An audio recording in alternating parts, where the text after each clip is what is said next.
So a serial killer is an individual who kills at least 3 individuals, and there is a cooling off period in between each murder. Normally, from the beginning to the end, you have at least 30 days. You're talking about, as I said, at least 3 victims, usually more than that.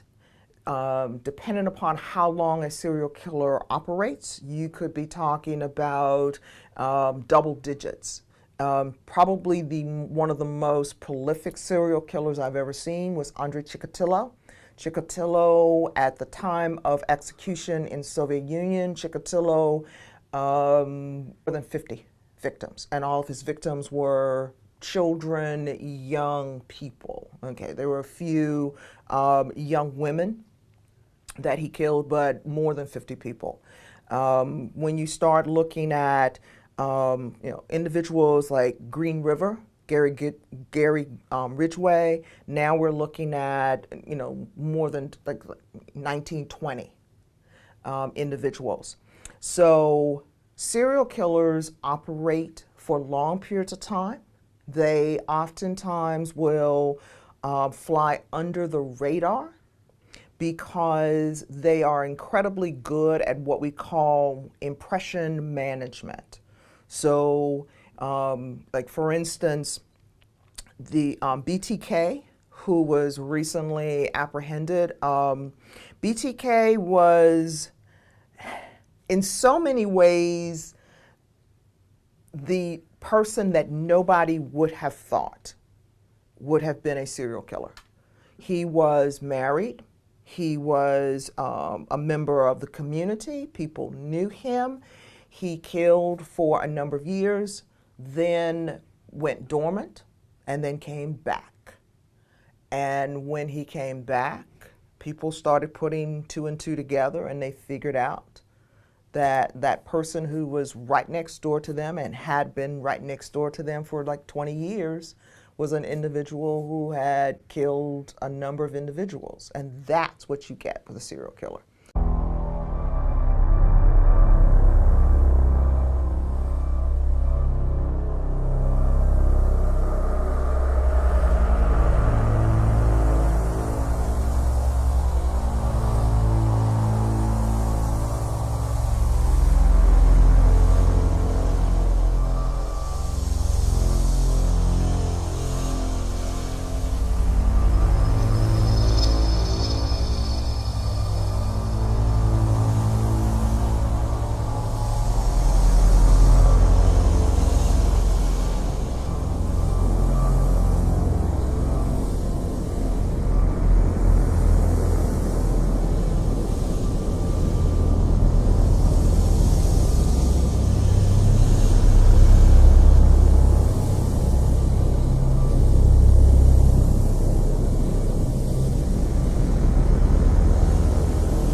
The crimes of Jeffrey Dahmer made the world cringe.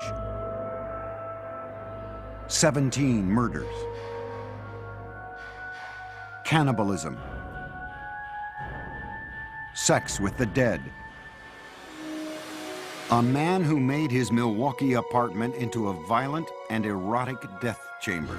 One thing led to another. It took more and more deviant type behaviors to satisfy my urges. Dahmer even tried to create living sex zombies by injecting acid into their brains. Jeffrey Dahmer, it seemed, was as close to raw evil as the world had ever known. Jeffrey thought he was the devil. Jeffrey thought he was so evil that he was equal to the devil.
Dennis Andrew Nilsen was Britain's most prolific serial killer.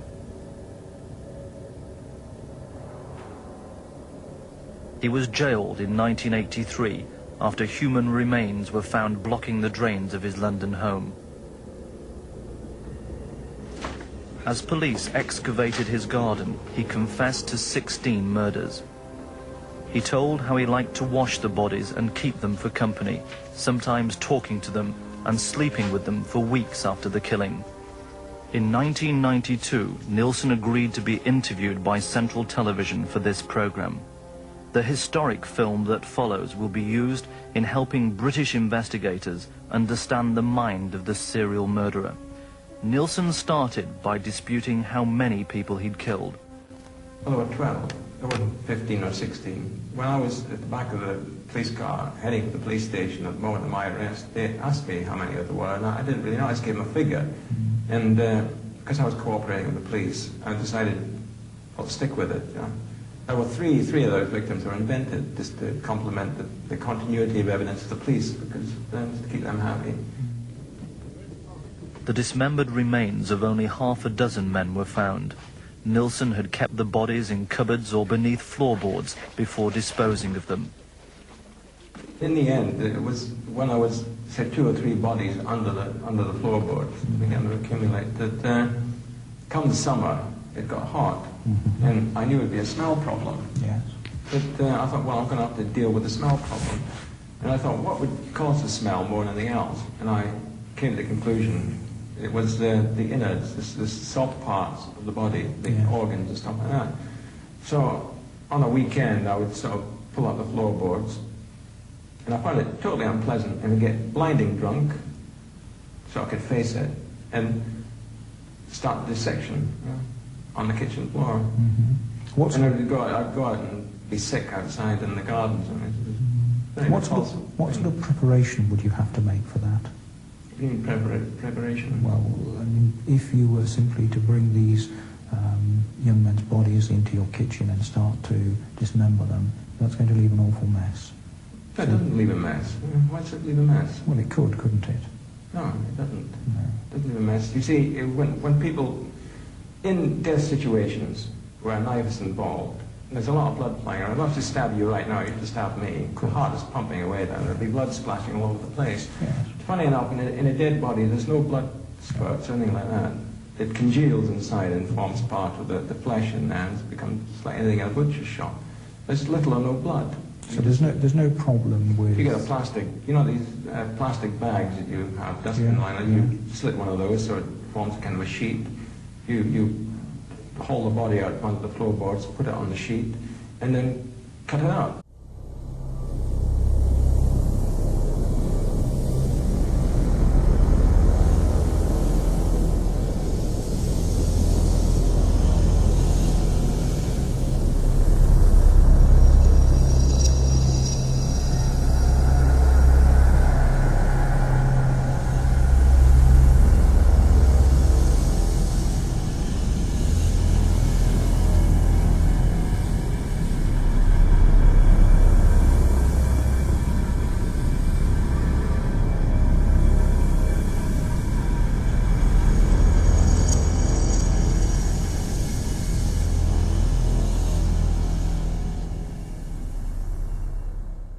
Jeff's fascination with nature and small animals continued into his teenage years when he became curious about what they looked like on the inside. For specimens, he collected roadkill. Riding around the country roads in Bath, carrying garbage bags, Jeff searched for carcasses. Jeff brought the roadkill he found into the backyard of the house, and there in the secrecy of the woods, he dissected the animals. I really have become convinced that that was sort of the starting point in this downward spiral of his. And it was associated with his puberty. And when you have hormones kicking into this terrible mixture, what he's doing, he's investigating insides of animals. And his sexuality was developing at the same time. Teenage Jeff was discovering that he felt sexually attracted only to men. But the thoughts of sex with men became interlocked with fantasies of killing another man and dismemberment. The fantasies excited him, but they were unspeakable. I think it was around age 14 or 15. Started having obsessive thoughts of violence intermingled with sex. And it just got worse and worse. I didn't know how to tell anyone about it, so I didn't. I just kept it all inside.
For Jeffrey Dahmer, the summer of 1978 started with high school graduation.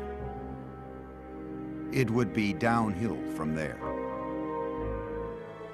His parents, after years of open and bitter fighting, divorced. Jeffrey's father, Lionel, moved out of the family house in Bath, Ohio, and into this nearby motel. Unbeknownst to Lionel, Jeff's mother took younger brother David and moved to Wisconsin. Jeffrey found himself home alone. Jeffrey was 18, and like most teens his age, he had active sexual fantasies. But Jeffrey's deviated from the norm to include thoughts of killing his lover. Now the isolation of the empty family home gave him the opportunity to act out those fantasies. Just weeks after graduation, Jeffrey picked up a hitchhiker along the road. It was 18-year-old Stephen Hicks. I wish I just kept on going, but I didn't. Turned around, picked him up, and that's when the nightmare became a reality. Jeffrey invited Hicks back to the house. They drank beers and spent a couple of hours just hanging out. Then Hicks said he had to go, but Jeffrey didn't want to be alone. He attacked Hicks, knocking him out with a barbell, and then he strangled him. Dahmer had fulfilled his fantasy, but he was lucid enough to know that he had committed a murder. He quickly began to hide the evidence. He dismembered Hicks' body with a knife, a skill he had practiced as a younger teen with roadkill. He put the pieces into trash bags and loaded them into his car in the middle of the night. He was heading for a dump site when he was pulled over by the police for drifting across the center line. The officers asked Jeff what was in the bags and why he was out so late. Jeff was trapped for the first time, but he was ready with a lie. He coolly told the cops he was troubled by his parents' divorce and couldn't sleep, so he thought a trip to the dump would take his mind off things. The police let him go with a ticket. Jeff returned home, racked with guilt over the murder. He stashed the bones of Stephen Hicks under the house for 2 weeks. Then he smashed them to bits with a sledgehammer. Behind the house, Jeff spun in a circle, tossing the fragments among the leaves and brush. Lionel tried for a year to help his alcoholic son, to no avail. Jeff was sent to stay with his father's mother near Milwaukee. There, he seemed to find some stability at last, making a concentrated effort to turn his life around. He stopped drinking, went to church with his grandmother, and he fought what he believed were immoral homosexual urges, which eventually led to his inescapable fantasies about murder. Dahmer even found jobs, first at a blood bank and then working nights as a chocolate mixer in a candy factory. But the lifestyle of church-going and right living, as he called it, didn't last. After 3 quiet years in his grandmother's home, Jeff came face to face with his fears. At the library, a man handed him a note offering sexual favors. Dahmer declined, but he would later say the note was a turning point. It awakened sexual desires deep inside him. Specifically, he wanted the submissive company of another male. He wanted someone to fulfill his sexual needs, but he didn't want to be burdened by anyone else's needs. Jeffrey started with a perfectly submissive partner. He stole a store window mannequin. He kept the plastic man in his closet, bringing it out to masturbate onto until his grandmother found it and insisted he get rid of it. On his free nights, Jeffrey began exploring gay life in Milwaukee, browsing through porn shops and going to bathhouses. The bath clubs catered mostly to men seeking anonymous sex. To make his partners there submissive, Jeffrey gave them drinks laced with sleeping pills. When they fell unconscious, he would lie down next to them, listening to the sounds of their bodies, their heartbeats, their stomachs. But the drugging experiments ended when one man overdosed and spent a week in the hospital. Jeff was asked never to return to the club. But he then discovered the gay bars and discos of Milwaukee. These would become the killer's favorite hunting grounds.